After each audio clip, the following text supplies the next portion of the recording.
So today we have Lionel from Super 7, and here's the box. My first problem with Super 7s are these boxes, because I was a new collector at first and I had no idea what the hell was inside of it. So if you don't see what's inside of it, how do you choose to buy it if you're brand new to it? So Super 7, I don't know, you should rethink this strategy. He is 7.25 inches tall. He's on a 7-inch scale, so he is pretty big, and he probably won't play nice with all your nice Mofex and Figuarts. He's got a few head sculpts. This is number 1. I like it, but his eyes, they look like crazy eyes. Like, what is he? Is he looking down? Maybe he's looking at some girl's boobs. I don't know. What are you looking at, buddy? I don't like that. His paint job is nice enough, but like every Super 7, there is always something wrong. So, I play this game with Super 7s, like, where are the defects? And here is the first one that I found. Come on, that's right on his neck. It came like that, guys. I didn't play rough with him. So, Super 7, I don't know what to say. Like, I really like the toys, but I've had such problems with them that I'm really rethinking whether I should collect these. Head sculpt number 2, I like better. He's got that grinning, grimacing look. His eyes, I think, look better to me. Even I have his head pointing down. They're not actually looking down, not the way the first head sculpt was. So I like that better. But yeah, I'll probably be displaying this figure with this one and not the other one. I like the shading on his hair. There's darker strands of hair mixed in with some lighter ones, so I can dig that. I like that. Overall, the paint is nice. There's nice shading everywhere, and so I like that. What do you think, though? So he has a few pair of hands, which we'll go through here. These are his first pair, which to me, they look like they can hold something. Maybe not exactly clawing hands, but they're to hold something. There is texture on the hands, but like every Super 7 I've reviewed, how come they don't put the nails a little bit darker? Wouldn't that make it a little bit better? Like NECA does this all the time, but Super 7 can't seem to bother to paint the fingernails. I don't get it. But I do appreciate these little fine lines of texture here and there. I like that. But come on, paint your fingernails. That's not too much to ask for. The second pair of hands, they're definitely to hold something here, which we'll get to in the accessories part of this video. They're also textured if you look at them closely. They got some nice fine lines of detail, but again, his fingernails are not painted, so you're not gonna get that. They're used to hold the weapons, like I said, but you'll get to that in a sec. So I had to do a double take because the third pair of hands, they look just like the second pair. I thought that was weird. But I went back and double checked. Yeah, these are in fact the third pair of hands. They're also used to hold the weapons, of which he's got a few of them. So stick around to see what they are. They are really nice. That's one thing Super 7 does. They give you a ton of accessories. But let's go on to the articulation first. His arms, they can go up that high, which is, I think at this point, pretty standard for most any figure I've reviewed. He does have ball-like hinges on the shoulder, so you can swivel it around. Unnatural looking crazy poses like this. You won't ever do this to your figure, but you could do it. And, it's there. It doesn't look horrible, but no, it doesn't look natural. So you can bend his elbow that much. That's pretty standard too. It's single jointed at the elbow. There's a ball joint at the neck, so if you have them there, you can look up, you can look down, you can look left, you can look right. You can do a whole lot, so that's not bad. So he's got a bit of a thigh swivel. You can do that left and right. You can move him around. He can do the splits that much, which is not bad. He's kind of like a kitty cat, right? So you would think maybe he could do a little bit more, but that's all right. His shorts are soft rubber to allow for movement, so you can do that. He can kick out about that much, which is pretty bad, I think. So far I'm getting to know Super 7 for having figures that I really want to have and having defects and not being super articulate, but also when they nail it, they do nail it, and keeps me collecting, I suppose. He's got single joints at the knees, swivels at the thigh and the boot cut.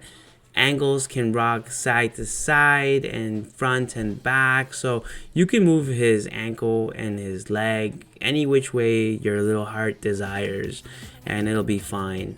He can arch that much back, which is actually pretty good. Of course, he can't do it without some assistance, without falling over, but if you have some wires, propping him up for photography, I can see some really cool poses being achieved here. And that's the whole purpose of me collecting this and photography, and to show you guys these really cool close-ups of the figure. And he can hold on to his sword of omens pretty nicely. I like that. His wrists, they articulate pretty well to allow for that. Now on to his accessories. Like I said, he's got a ton of them. He's got claw shield number 1 here. It's kind of like the furry version, the old Mattel version. If you prefer that, well, he's got it, and it looks really nice. The furriness comes through with the paint job, the little wash they put over this. You can see the details, and I like that. And thankfully, this didn't have any defects. And here is claw shield number 2. I think this one comes closest to the cartoons. It's like the smooth version, right? So if you prefer this, well, you have it too. And the paint job on it is actually pretty good, I think. I mean, you can look at it for yourself here. What do you guys think? Think it comes pretty close to what the cartoon was, right? That shield here can go on his hand peg just like a hand would. So if you want to have this ginormous claw shield as his hand, well, you could do that too. I think that's a pretty cool touch, and it adds to the variety of photos that you can get from him. So for the third version of this claw shield, you have this one that has a non-removable sword on it, so it looks pretty cool, but yeah, you can't take it off. And this is actually meant to be worn on his belt. You can see that little area there that is meant to be put on the little peg on Lionel's belt. So claw shield number 4 is also meant to be on the belt, and you can see it on him right here. This is the smooth version. So the difference between this version and the furry version is that it doesn't have a sword in it, but you can place one of the ones that you get with the figure in it. You can see right there, there's enough clearance that you can put it in, and it actually is pretty cool. I mean, he can reach for it and grab it and kill some of the bad guys, right? So look right here, you can see the sword inside claw shield number 4. That's pretty sweet. Alright, what about his swords? He's got 2 of them. He's got 2 sword of omens, and they're pretty cool. I mean, they're upside down, so the insignia is upside down. Sorry about that, but he's got 2, a large and a smaller. Let me flip this over. Okay, is that better? That's pretty cool looking logo. I mean, if I was more into ThunderCats than I actually am, I would get that as a tattoo. This one's pretty cool too, but I'm more of a dog person, so I don't think I could ever get this eye thing here.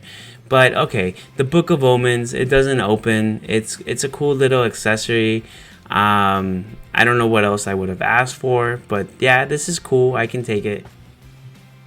It's like I have a whole section of the videos dedicated to details, when in fact I've been showing you all the details throughout the whole thing. I've already shown you the defect that is bothering me, that I keep looking at every time I get close to his neck, but we'll concentrate on the nice things. The subtle blue shading on his chest plate there, I like that. I think that's cool. It looks super nice. What do you guys think though? Here is defect number 2, which, man, I tell you the truth, I had forgotten about. now that it's here in front of my face, I'm very upset. So I do like the texture on the belt and pretty much anywhere else that he's got. I do like it, but having said that, I really wish NECA would obtain the licenses to do these, or somebody else like Mafex. Oh, how cool would that be? Or Mezco. Oh, do they make one? Man, I got pretty late into the Mezco game. But yeah, this would be cool if somebody else did it, because again, we find another defect here. It's like it's hard to overlook these at this point, right? It's like this game you play, and that's another defect. I mean, maybe that one's really tiny, and maybe all of these are really tiny, and I shouldn't be complaining. But you know what?